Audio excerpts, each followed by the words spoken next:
তারা প্রথমে শিশুদের মেরেছিল। হুম ৩০৪ জন শিশু। ভাবলে গায়ে কাটা দেয় সায়ন্তনদা। ১৮ই নভেম্বর ১৯৭৮ সাল। জায়গাটা হলো গায়ানার এক গহীন জঙ্গল। ঠিক। আর সেখানে এক লোক যে নিজেকে রীতিমতো ঈশ্বর বলে দাবি করত, তার কথায় ৯১২ জন মানুষ মারা যায়। আর সবচেয়ে ভয়ের ব্যাপার কি জানো, এই মানুষগুলো কিন্তু কোনো অশিক্ষিত বা পাগল কেউ ছিল না। এদের মধ্যে ছিল ডাক্তার, শিক্ষক, নার্স, সমাজকর্মী, অত্যন্ত সাধারণ এবং শিক্ষিত আমেরিকান নাগরিক। মানে কেন কেন এত শিক্ষিত মানুষ একটা লোকের কথায় নিজেদের শেষ করে দিল? এই উত্তরটা লুকিয়ে আছে একটা অডিও রেকর্ডিংয়ে। হ্যাঁ, সেই ভয়ঙ্কর ৪৪ মিনিটের ডেথ টেপ। আর আজকের এই পর্বে আমরা এমন ৫টা চমকে দেওয়া তথ্য সামনে আনব যা শুনলে রীতিমতো শিউরে উঠবে সবাই। যেমন ধরো, বছরের পর বছর ধরে চলা নকল আত্মহত্যার মহড়া, আমেরিকার প্রেসিডেন্টদের সাথে এই কাল্ট নেতার বন্ধুত্ব, একজন আমেরিকান কংগ্রেসম্যানের খুন হওয়া, এত কিছুর পরেও কিছু মানুষের বেঁচে ফেরা, আর সবশেষে জোনসটাউনের সেই অভিশপ্ত জায়গাটার জঙ্গলে হারিয়ে যাওয়া। নমস্কার, আমি অতিথি। আর আমি সায়ন্তন। সত্যের খোঁজে ক্রাইম কথার আজকের এই রোমহর্ষক পর্বে আমরা প্রবেশ করব ইতিহাসের অন্যতম অন্ধকার এক অধ্যায়ে। Gym Jones. এই লোকটার কথায় হাজার হাজার মানুষ সম্মোহিত হয়ে যেত, কিন্তু কিভাবে সে এই ক্ষমতা পেল সেটা বুঝতে গেলে আমাদের একেবারে শুরুতে যেতে হবে। অতিথি মানে এই জিম জোনস লোকটার শুরুটা ঠিক কোথা থেকে? আমি যতদূর পড়েছি এর ছোটবেলাটা মোটেও সাধারণ ছিল না। একদমই না। ইন্ডিয়ানা রাজ্যে ১৯৩১ সালে তার জন্ম। তার সমবয়সীদের বয়ান থেকে আমরা জানতে পারি যে সে খুব অদ্ভুত প্রকৃতির ছিল। ছোটবেলাতেই সে প্রাণীদের ওপর নানা রকম নিষ্ঠুর পরীক্ষা চালাতো। আচ্ছা। হ্যাঁ, তাদের মৃত্যু নিয়ে এক ধরনের বিকৃত খেলা করত সে। মৃত প্রাণীদের জন্য খুব গম্ভীরভাবে শেষকৃত্যের আয়োজন করত। এটা শুধু নিষ্ঠুরতা ছিল না সায়ন্তনদা, এটা ছিল তার পাওয়ার বা ক্ষমতা জাহির করার প্রথম লক্ষণ। বাপরে, ছোটবেলা থেকে মৃত্যুর ওপর কন্ট্রোল।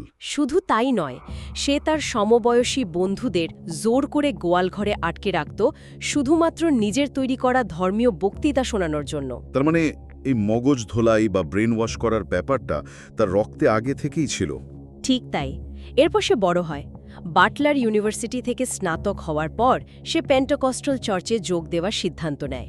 এখানে আমার একটা প্রশ্ন আছে অতিথি, সে কেন এই নির্দিষ্ট চার্চটাই বেছে নিল? এটা খুব ইম্পর্ট্যান্ট পয়েন্ট। 50s বা 50-এর দশকে এই চার্চগুলোতে অত্যন্ত আবেগপূর্ণ বক্তৃতা দেওয়া হতো। দাবি করা হতো অলৌকিকভাবে অসুখ সারিয়ে তোলার। জিম জোনস খুব দ্রুত বুঝে গিয়েছিল যে মানুষের ইমোশনকে যদি একবার চরমে নিয়ে যাওয়া যায়, তবে তাদের যুক্তি কাজ করা বন্ধ করে দেয়। মানে লজিক শূন্য হয়ে যায় মানুষ। একদম। এই জায়গাগুলো ছিল তার জন্য একটা নিখুঁত ট্রেনিং গ্রাউন্ড, যেখানে সে শিখেছিল কিভাবে একটা বিশাল ভিড়কে নিজের কথায় ওঠা বসা করানো যায়। এরপর ১৯৫৫ সালে সে নিজের চার্চ খোলে, উইংস অফ ডেলিভারেন্স, যা পরে পিপলস টেম্পল নামে পরিচিত হয়। কিন্তু অতিথি, এখানে একটা ব্যাপার আমাকে খুব ভাবাচ্ছে। 50s-এর আমেরিকায় যখন বর্ণবাদ বা রেসিজম একেবারে চরমে, তখন কিন্তু এই জিম জোনস কালো আর সাদা চামড়ার মানুষদের একই চার্চে নিয়ে এসেছিল। সে গরিবদের খাবার দিত, মানে বাইরে থেকে তো তাকে রীতিমতো ঈশ্বর বা ত্রাণকর্তা মনে হবে। আর এটাই হলো এই মনস্তাত্ত্বিক ফাঁদের সবচেয়ে ভয়ঙ্কর দিক। জিম জোনস কিন্তু শুরুতে কোনো মিথ্যে প্রতিশ্রুতি দেয়নি। সে সত্যিই দরিদ্রদের সাহায্য করেছিল। সমাজের অবহেলিত মানুষদের সে একটা পরিবার দিয়েছিল। হ্যাঁ, আমি আগে ভাবতাম এটা বুঝি মাছ ধরার বড়শির টোপের মতো, কিন্তু না, এটা তার চেয়ে অনেক বেশি জটিল। জিম জোনসের এই পদ্ধতিটা ছিল আসলে একটা চমৎকার প্রাসাদের মতো। তুমি স্বেচ্ছায় সেখানে ঢুকছো কারণ সেখানে খাবার আছে, আশ্রয় আছে, সাম্য আছে, কিন্তু তুমি ঢোকার পর খুব ধীরে ধীরে একটা একটা করে সদর দরজা ইট দিয়ে গেঁথে বন্ধ করে দেওয়া হচ্ছে। একদম নিখুঁত উপমা। যখন তুমি বুঝতে পারছো যে তুমি আটকা পড়েছো, তখন বেরোনোর আর কোনো রাস্তা নেই। ঠিক। ওই প্রাসাদের ভেতরে একবার ঢুকে পড়ার পর মানুষ নিজের অস্তিত্বকেই ওই নেতার সাথে জুড়ে ফেলে। এরপর ৬৫ সালে জিম জোনস তার পিপলস টেম্পলকে ইন্ডিয়ানা থেকে ক্যালিফোর্নিয়ায় সরিয়ে নিয়ে যায়। সবাইকে ভয় দেখিয়েছিল যে পারমাণবিক যুদ্ধ হতে চলেছে, তাই না? হ্যাঁ, ক্যালিফোর্নিয়া তুলনামূলকভাবে নিরাপদ, এই ভয়ের আবহ সে প্রথম তৈরি করে। আর সেখানে গিয়ে তার রূপ পুরোপুরি বদলে যায়। সে নিজেকে ভগবান, যিশু, বুদ্ধ, এমনকি লেনিন বলেও দাবি করতে শুরু করে। সাংঘাতিক ব্যাপার। আর সবচেয়ে আশ্চর্যের কথা হলো 70s বা 70-এর দশকে স্যান ফ্রান্সিসকোতে তার বিশাল রাজনৈতিক ক্ষমতা তৈরি হয়। আমি পড়েছি প্রভাবশালী আমেরিকান রাজনীতিবিদদের সাথে, এমনকি জিমি কার্টারের স্ত্রীর সাথেও তার ওঠা বসা ছিল। হ্যাঁ, তার চার্চের অ্যাকাউন্টে তখন $1 কোটি বেশি অর্থ। এই পলিটিক্যাল পাওয়ার তাকে এক ধরনের দায়মুক্তি বা ইমিউনিটি দিয়েছিল। বাইরের দুনিয়ার কাছে জিম জোন্স ছিল একজন মহান সমাজসেবক, কিন্তু সেই বন্ধ দরজার ভেতরে শুরু হয়েছিল এক নারকীয় অধ্যায়। মানে ওই যে অনুসারীদের সম্পত্তি চার্চের নামে লিখিয়ে নেওয়া, ব্ল্যাকমেইল করা, নির্মমভাবে মারধর করা। শুধু শারীরিক নির্যাতন নয় সায়ন্তনদা, সবচেয়ে ভয়ঙ্কর ছিল পরিবারের সদস্যদের একে অপরের বিরুদ্ধে গুপ্তচর বৃত্তি করতে বাধ্য করা। উফ, মানে আমি বুঝতে পারি না একজন মানুষ তার নিজের স্বামী, স্ত্রী বা সন্তানের বিরুদ্ধে কেন গুপ্তচর বৃত্তি করবে।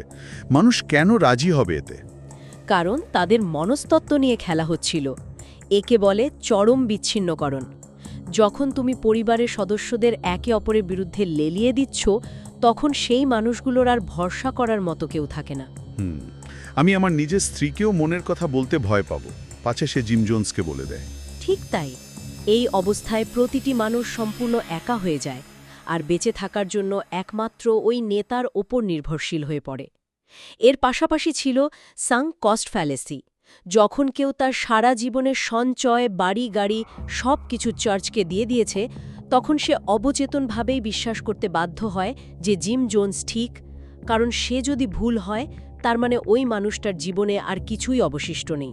তাদের হোয়াইট নাইটস, মানে নকল আত্মহত্যার মহড়া। হ্যাঁ, মাঝরাতে হঠাৎ সাইরেন বাজিয়ে সবাইকে ঘুম থেকে তুলে লাইনে দাঁড় করানো হতো। তারপর বলা হতো সরকার তাদের আক্রমণ করতে আসছে, তাই সবাইকে এখনই বিষ পান করে বিপ্লবী আত্মহত্যা করতে হবে। মাসের পর মাস এই মহড়া চলত, আর প্রতিবারই বিষ পানের পর জিম জোন্স হাসতে হাসতে বলতো, এটা একটা পরীক্ষা ছিল, আমি দেখতে চাইছিলাম তোমরা আমার জন্য মরতে রাজি কিনা। এই জায়গাটা একটু গভীরভাবে বোঝা দরকার সায়ন্তনদা। অনেকেই প্রশ্ন করেন কিভাবে এত শিক্ষিত মানুষ মাসের পর মাস এই মহড়ায় অংশ নিয়েও বুঝল না যে তাদের আসলে কিসের জন্য প্রস্তুত করা হচ্ছে। এর পেছনের বিজ্ঞানটা হলো ফিয়ার কন্ডিশনিং। এটা একটু বুঝিয়ে বলো, মানে আমাদের মস্তিষ্কে এটা ঠিক কিভাবে কাজ করে? যখন একজন মানুষকে দিনের পর দিন অপর্যাপ্ত ঘুম, পুষ্টিহীনতা আর চরম ভয়ের মধ্যে রাখা হয়, তখন মস্তিষ্কের অ্যামিগডালা বা ভয়ের কেন্দ্র সবসময় সজাগ থাকে। এই অবস্থায় মস্তিষ্কের সামনের অংশ, যা আমাদের যুক্তি নিয়ন্ত্রণ করে, তা কাজ করা বন্ধ করে দেয়। তারা একটা ঘোরের মধ্যে চলে যায়। মৃত্যু তাদের কাছে একটা মাসল মেমোরি বা অভ্যাসে পরিণত হয়েছিল। এটা সত্যিই শিউরে ওঠার মতো। এরপর আসে 1977 সাল। স্যান ফ্রান্সিসকোর কিছু সাংবাদিক আর চার্চের প্রাক্তন সদস্যরা জিম জোন্সের এই অন্ধকার দিকগুলো নিয়ে প্রশ্ন তুলতে শুরু করে। মিডিয়ায় খবর ফাঁস হওয়ার উপক্রম হয়। আর নিজের নিয়ন্ত্রণ হাতছাড়া হওয়ার ভয়ে সে এক চরম সিদ্ধান্ত নেয়। সে তার প্রায় 1000 খানেক অনুসারীকে নিয়ে আমেরিকার সীমানা ছাড়িয়ে দক্ষিণ আমেরিকার দেশ গায়ানার এক দুর্গম জঙ্গলে পালিয়ে যায়। সেখানে 3801 একর জমির উপর তৈরি হয় পিপলস টেম্পল এগ্রিকালচারাল প্রজেক্ট, যাকে সবাই জোনসটাউন নামে ডাকত। জিম জোন্স সবাইকে কথা দিয়েছিল যে এটি হবে এক আদর্শ সমাজ, যেখানে কোনো বর্ণবাদ থাকবে না, দারিদ্র্য থাকবে না। কিন্তু বাস্তবে সেটা কি ছিল? বাস্তবে সেটা ছিল একটা খোলা আকাশের নিচে তৈরি করা চরম শ্বাসরুদ্ধকর কারাগার। জঙ্গলে পৌঁছানোর পরেই সবার পাসপোর্ট বাজেয়াপ্ত করা হয়, চারদিকে সশস্ত্র প্রহরী মোতায়েন করা হয়, সকাল 6টা থেকে সন্ধ্যা 6টা পর্যন্ত কড়া লোদের মধ্যে হাড়ভাঙা খাটুনি।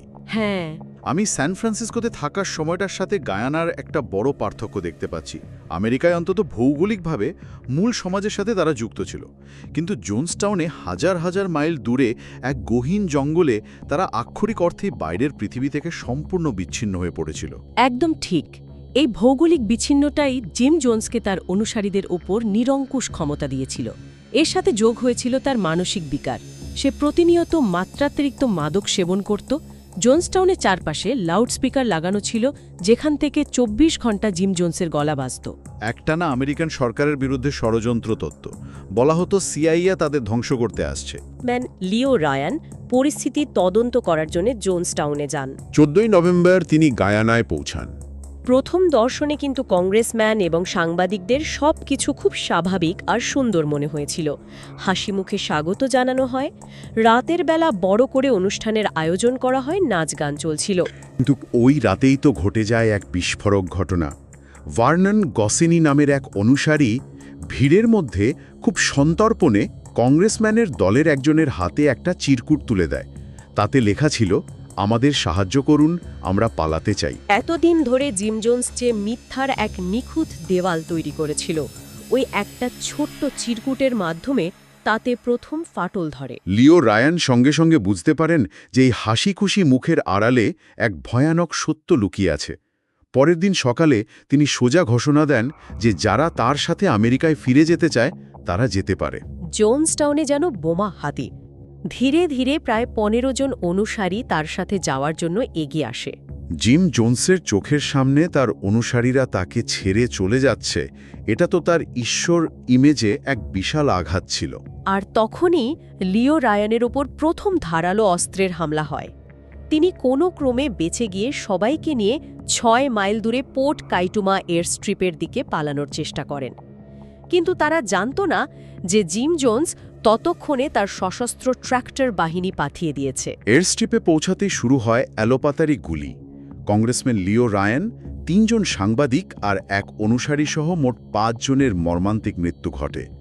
ইতিহাসে এই প্রথমবার কোনো মার্কিন কংগ্রেসম্যানকে এভাবে হত্যা করা হলো। আর এয়ার স্ট্রিপের এই হামলার খবর জোনসটাউনে পৌঁছাতেই জিম জোনস বুঝতে পারে যে তার খেলা শেষ। আমেরিকান সরকার এবার নিশ্চিতভাবে সেনাবাহিনী পাঠাবে। ১৮ নভেম্বর ১৯৭৮ বিকেলবেলা সে তার সমস্ত অনুসারীদের মূল প্যাভিলিয়নে জড়ো হওয়ার নির্দেশ দেয়। শুরু হয় সেই হাড়হিম করা ৪৪ মিনিটের চূড়ান্ত হত্যাযজ্ঞ। জিম জোনস ঘোষণা করে যে বিপ্লবী আত্মহত্যা ছাড়া তাদের আর কোনো পথ খোলা নেই। একটি বড় ড্রামে ফ্লেভার এইড নামের ফলের রসের সাথে সায়ানাইড, ভ্যালিয়াম এবং অন্যান্য রাসায়নিক মেশানো হয়। এই পুরো ঘটনাটি অডিও টেপে রেকর্ড করা ছিল, যা আজ ডেথ টেপ নামে পরিচিত। ওই টেপটা শোনার অভিজ্ঞতা মানুষের রাতের ঘুম কেড়ে নেওয়ার জন্য যথেষ্ট। কিন্তু অতিথি, ওই চরম মুহূর্তেও কি কেউ প্রতিবাদ করেনি? করেছিল। ক্রিস্টিন মিলার নামের একজন সাহসী নারী। তিনি জিম জোনসকে যুক্তি দিয়ে বোঝানোর চেষ্টা করেছিলেন, আমাদের শিশুদের বাঁচার অধিকার আছে, আমরা রাশিয়ায় পালাতে পারি, আমাদের মরতে হবে এমন কোনো কথা নেই। কিন্তু কেউ তার কথা শোনেনি, তাই তো? না, জিম জোনস এবং তার অন্ধ অনুসারীরা মিলে ক্রিস্টিনকে থামিয়ে দেয়। জোনস বারবার বলছিল, মৃত্যু একটা বিশ্রামের মতো, মৃত্যুর ওপারে শান্তি আছে। এরপর সে তার পৈশাচিক নির্দেশ দেয়, প্রথমে শিশুদের বেশ দিতে হবে। অতিথি, আমি একটা বিষয় কিছুতেই মেলাতে পারছিলাম না। জিম জোনস কেন প্রথমে শিশুদের মারার নির্দেশ দিয়েছিল? সে তো চাইলে বয়স্কদের আগে বিষ দিতে পারত, যাতে তারা বাধা না দিতে পারে। এই প্রশ্নের উত্তরটা লুকিয়ে আছে মানুষের সবচেয়ে গভীর আবেগের জায়গায়। তুমি একটু ভেবে দেখো সায়ন্তনদা, একজন বাবা বা মায়ের চোখের সামনে যখন তার নিজের সন্তান যন্ত্রণায় ছটপট করে মারা যায়, তখন সেই বাবা মায়ের মনের অবস্থা কি হয়? ওহ ঈশ্বর, আমি বুঝতে পারছি। এটা আসলে প্রতিবাদের শেষ বিন্দুটুকু মুছে ফেলার একটা কৌশল। একদম। যখন একটা শিশুর মৃত্যু হয়, তখন তার বাবা মায়ের বেঁচে থাকার আর কোনো ইচ্ছে অবশিষ্ট থাকে না। তারা মানসিকভাবে পুরোপুরি ভেঙে পড়ে। তাদের কাছে আর লড়াই করার মতো কোনো সম্বল থাকে না। ঠিক তাই। এটা কোনো দুর্ঘটনা ছিল না, এটা ছিল নিখুঁত এবং চরম নিষ্ঠুর এক হিসাব। প্রথমে ৩০৪ জন শিশুর মুখে নার্সদের সাহায্যে সিরিঞ্জ দিয়ে ওই বিষাক্ত পানীয় ঢেলে দেওয়া হয়।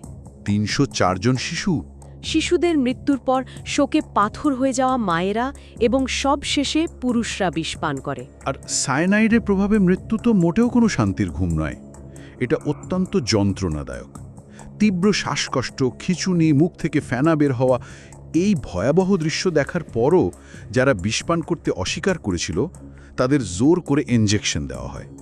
মাত্র ৪৪ মিনিটের মধ্যে ৯০৯ জন মানুষের মৃত্যু হয়। পুরো জোনসটাউন লাশের স্তূপে পরিণত হয়। আর সবচেয়ে বড় পরিহাসের বিষয় হলো যে জিম জোন্স এত মানুষকে মৃত্যুর মুখে ঠেলে দিল, সে নিজে কিন্তু বিষ পান করেনি। সে নিজের মাথায় গুলি চালিয়ে আত্মহত্যা করেছিল, কারণ সে জানত সায়ানাইডের মৃত্যু কতটা যন্ত্রণাদায়ক, তাই সে নিজের জন্য একটা সহজ পথ বেছে নিয়েছিল। এত বড় নারকীয় ঘটনার পরও কিন্তু ৩৩ জন অনুসারী বেঁচে ফিরেছিলেন। তাদের গল্পগুলো শুনলে বোঝা যায় পুরো বিষয়টা কতটা বিশৃঙ্খল ছিল। হ্যাঁ, যেমন এক বৃদ্ধা মহিলা, তিনি কানে একটু কম শুনতেন। তিনি পুরো ঘটনাটার সময় নিজের ঘরে ঘুমিয়েছিলেন। ঘুম থেকে উঠে তিনি দেখেন বাইরের লাশের পাহাড়।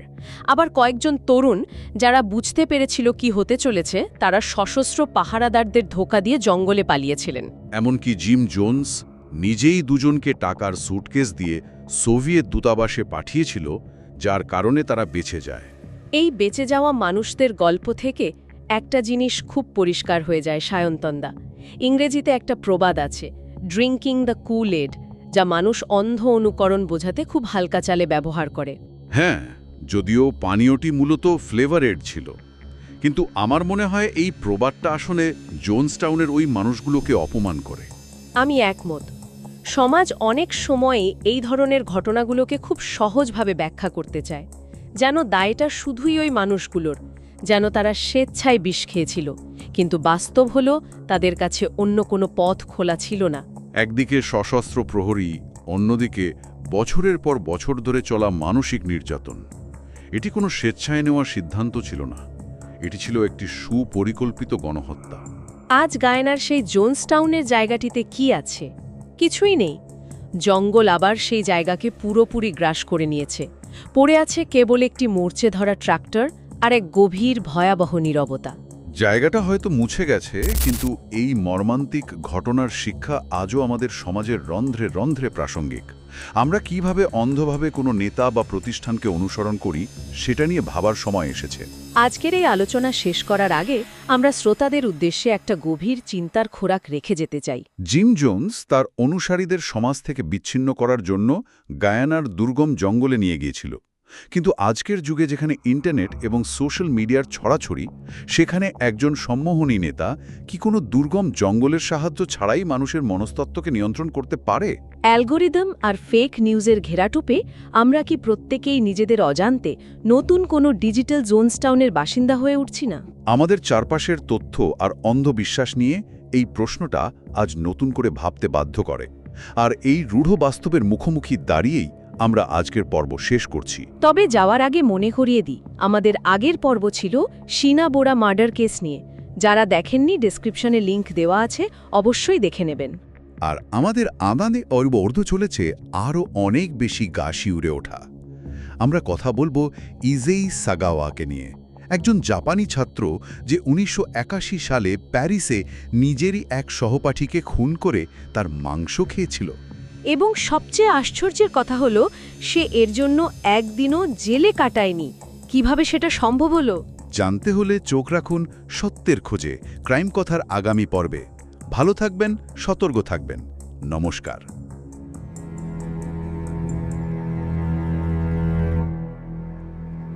Crime.